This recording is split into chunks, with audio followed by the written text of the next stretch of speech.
Hi everyone, my name is Richard Santoro and I welcome you to Third and Zen, the YouTube channel where every week I'm sharing a spiritual message to nourish ourselves, heart, mind, body, and soul. First, thanks for stopping by the channel. Thanks for being here, for checking things out. I hope you're doing well. Hope you're enjoying your summer. I hope that with that enjoyment of summer, it also includes ways that you are caring for yourself in whatever way, shape, or form you need. Heart, mind, body, and soul.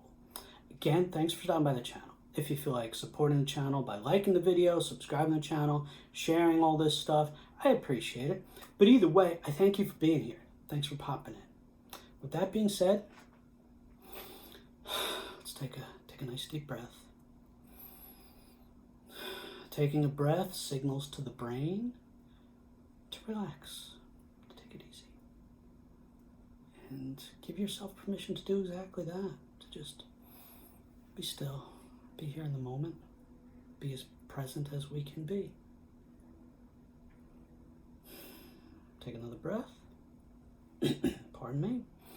Nice deep breath. And let's get started with today's message, shall we?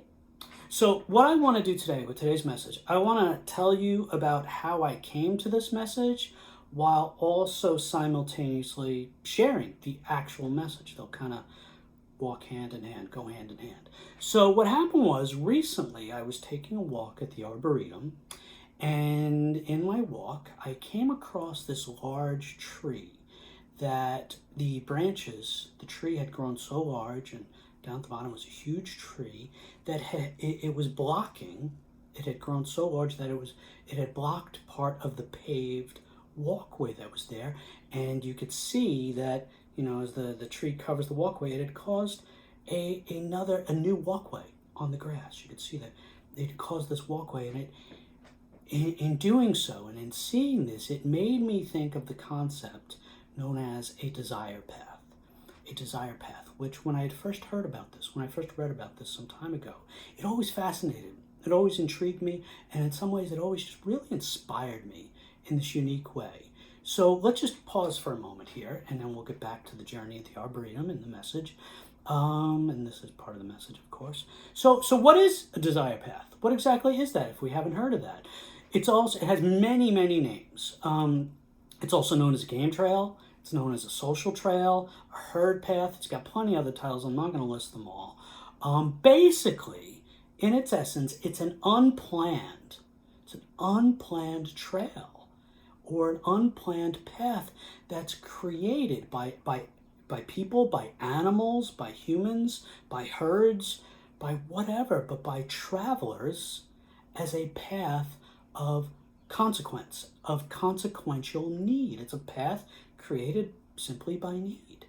It's created by repeated travel, by finding the best way to go, the quickest, most efficient way, letting the travel of individuals, of groups, whether it's herds or people, letting the travel dictate the path itself. The path emerges based on how traveling best unfolds, most efficiently unfolds. Usually the quickest path from A to Z, that's how it unfolds. The path, again, usually represents the shortest distance or the most easily navigated route. We find it in nature, and we can find it in lots of places. I discovered this when I after my time at the Arboretum, when I knew I was going to make this message. I looked it up. Broadway in Manhattan. Broadway in Manhattan originated as a desire path. I had no idea. I found that even now folded into my fascination and admiration for this concept. I find it even cooler. It's also now that's something that can happen in woods, in nature, wherever. Happened on the island of Manhattan centuries ago. But it actually is also something that it's also intentionally used in architectural design and management and in urban planning. We see it on college campuses or large grounds that are built, business grounds, hospital grounds, wherever there's large urban planning going on.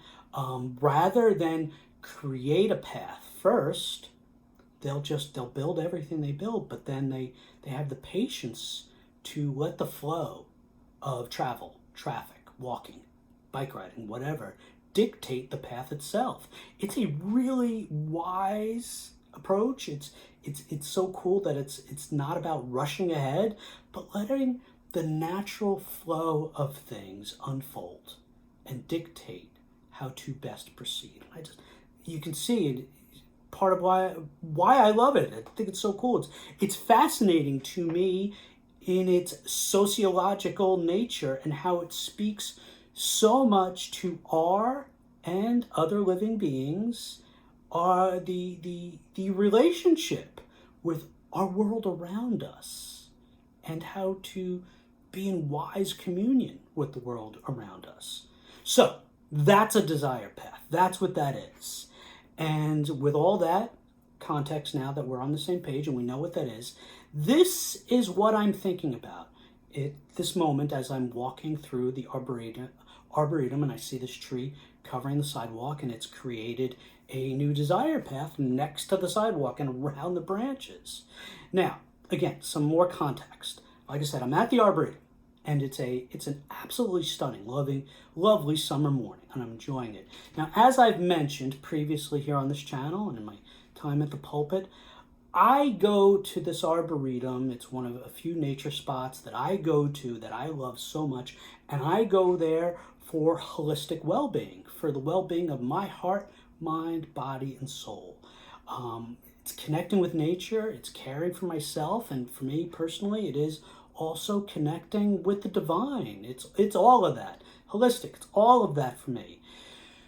Oftentimes, over the last couple of decades, and even still now in these present moments, when I'm walking, a sermon will come along to me as I'm walking and connecting. It'll take shape in my mind as I'm walking, and sometimes the entire sermon from start to finish is in my head, and I got to go home and I write it down. It's all there. Or sometimes it's the broad outline and architecture of a sermon. I got to go home and fill it all in, but it happens. So and now with the YouTube channel, I'll be walking there, I'll be connecting, a message will start to come, and rather than go home and make it all, like I would always do, write it down and get it, shaped and everything, I'll just find a spot on a bench and I'll sit down and I'll record it right there off the cuff, and I've found a lot of joy in doing that. So that's some more context. So this time, getting back to the story of how all this came to be, so this time, when I'm walking, I see the branch, I see the idea of the desire path, and that concept, the desire path comes to me, and I'm walking, and I'm reflecting, and thinking, and reflecting. This is where this message today, as I'm walking in the Arboretum, is going to come from. Walking meditatively, reflectively, prayerfully, soulfully, letting it all unfold. Desire path, message. But when I'm doing this in this moment, that's all I got. That's all I got. Desire path. I love the concept of a desire path. It's there. It won't leave me alone, but that's it. I'm not getting any further other than desire paths are cool and fascinating, and I'd like that to be a message, but I have no message as I'm continuing this journey that day in the Arboretum. So I'm walking, but I'm not forcing it. I've learned well enough, thankfully, I'm not forcing it, and I'm trusting that it's there in my mind so strongly that it'll come at some point, maybe as I continue to walk, or maybe much further down the line of life. But I'm trusting that a message will come if God so chooses it. I'm not forcing it. And in this moment, as I'm walking and thinking all this and reflecting on all this, it's not lost on me that I'm walking and trying to find the path to this message. And I'm sorry that phrasing has so much pun in there. I'm sorry that it's almost too obvious to mention, but I mention it anyway. So I'm walking, and I'm wondering where this message that just started, where it'll go. I'm wondering what will it be? What path will it take? Again, forgive the pun.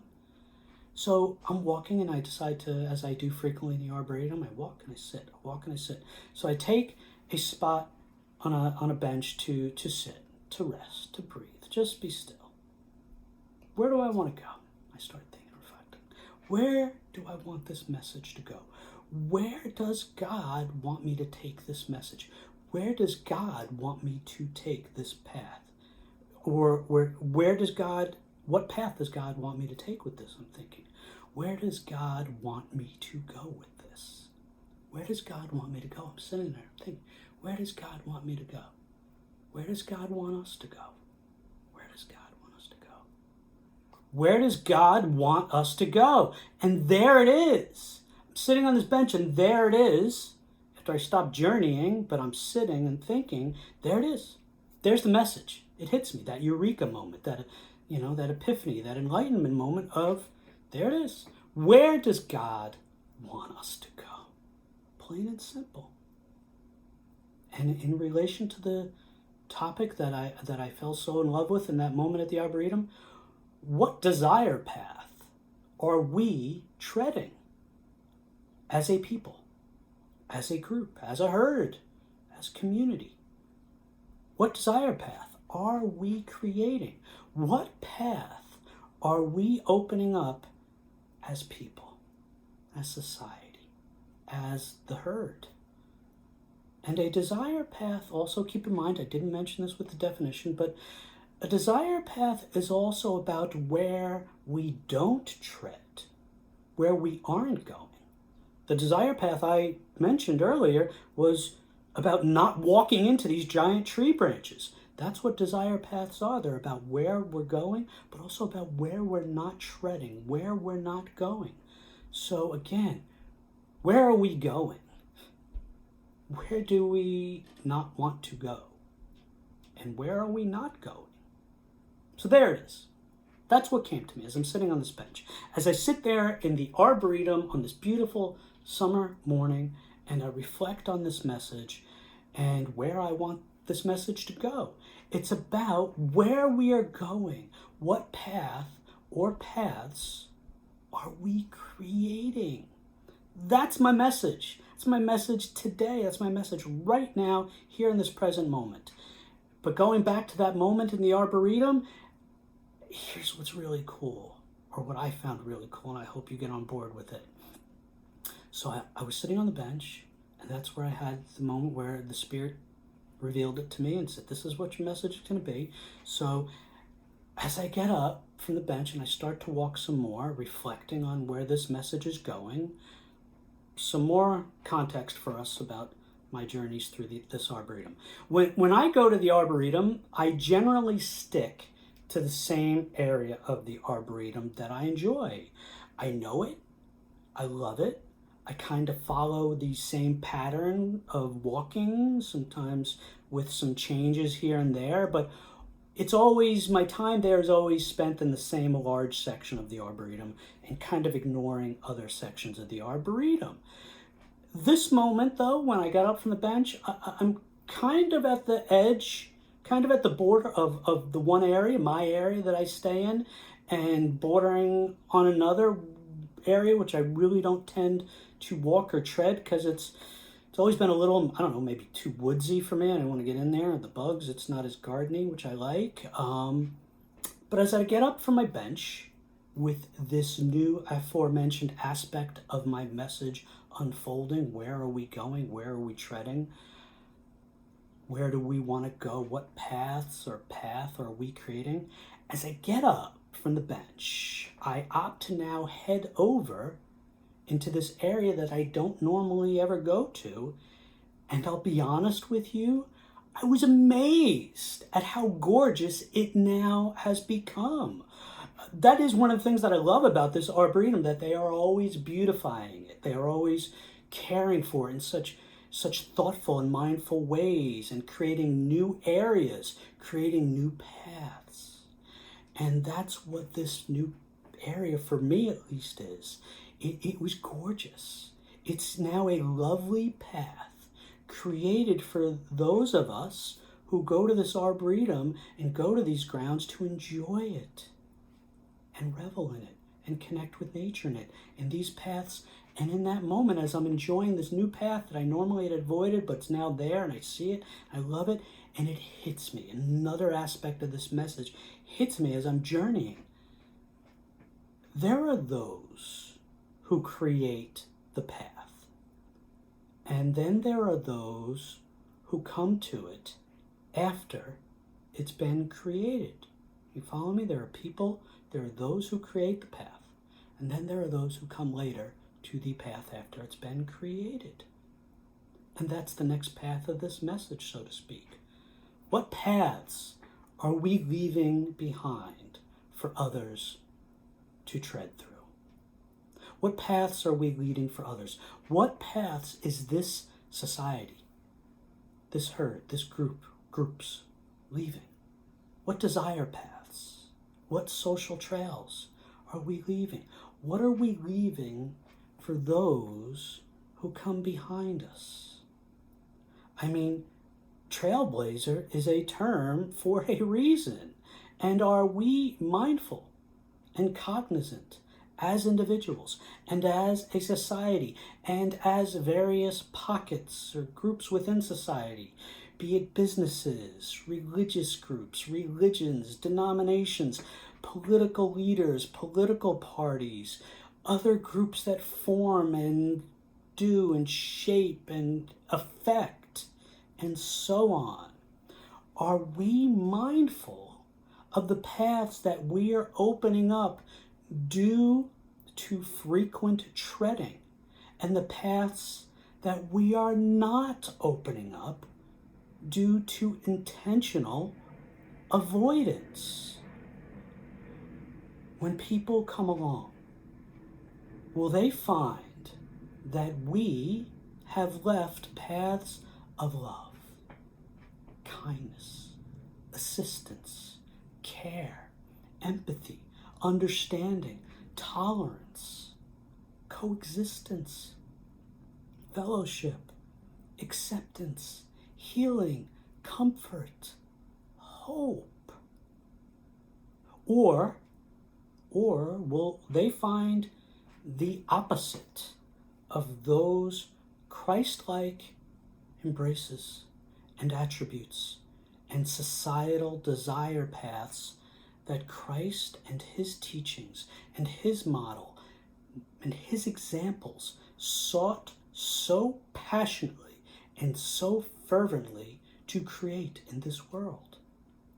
When people come along, will they find that those desire paths were created for people to tread in peace, the good desire paths? Have they been created for people to tread in peace, unencumbered? And will they find that other areas were avoided as Christ would want? Areas wisely and Christ-orientedly left avoided and not tread by us, the large and collective us. Did we avoid certain areas? Hatred, judgment, intolerance, bigotry, unkindness, cruelty, discrimination, selfishness, withholding, not seeking to see, hear, understand, know, unlove, and so on down the line? Are we leaving behind desire paths for others that Christ would have us tread in this world? That's the short question that I'm trying to get to with all that. I hope all that made sense, and I hope it landed there with that last question. Because that is the question, isn't it? What desire paths are we leaving in this world by our frequent treading? Plain and simple. So, let's get back to my journey through the Arboretum this day that inspired this message. So as I continued walking through these new paths at the Arboretum, and this is where the spirit and reflection has led me with this message. I come to an area that I do love. I come out of the area that I'm not familiar with, that I now found that I love, and then I start to come into another area that I genuinely love. It's a large grassy area, grass, but it has these really, really tall, beautiful, large oak trees. And in this grassy area with these oak trees, the oak trees are not, it's not crowded and woodsy. They're spread out enough from one another so that each one of these oak trees is singular. And each one of these beautiful, tall oak trees stand tall in the grass, dwarfing me and filling me every time I'm in this area with just absolute awe. And it fills me with awe when I stand in this moment that I'm referring to that day. And oftentimes it is the last stop for me before I leave and before I head back into the world. And as I stand among these giants on this day, as in other days when I'm there, I'm always reminded of the giants in my life. That's what I think when I stand there almost all the time, including this particular day. And this day, again, is no different. And this day, there is, in this moment, a new mental path for me as I stand among these tall oak trees. The wonderful desire paths of my life that were laid out before me by those who loved me, as Mr. Rogers would say, those who loved me into being. These individuals that left these desire paths so graciously and generously for me. My mom, my grandmother, my sister, my dad, my brother, Mr. and Mrs. Bolello, Pastor Lang, Professor Petriano, so many others that I love so dearly, people that I've crossed paths with either due to specific circumstances or just because of love and relationships. Large looming presences who, as Mr. Rogers again would say, to repeat it again, have loved me into being. And in this moment, when I'm there among these trees, at that moment of reflection, as this message today would say, those again who created desire paths for me to tread, desire paths of their kindness, their love, their wisdom, their generosity of spirit, their, like those tall and inspiring oak trees, their presence, their presence. So again, I ask us, where do we want to go? What desire paths do we want to create in this world? Paths created by frequent tread. What desire paths created by our frequent tread do we want to leave behind for others to travel through this world and through this life? Travel and tread well, my friends. Thanks be to God. Amen. Okay, my friends, again, I want to thank you for stopping by the channel. I want to thank you for checking out today's video. I hope you travel with God. I hope you travel and feel loved and know that you are loved and know that you are worthy of love. Go in peace. I love you all. Have a great day. Ciao, ciao.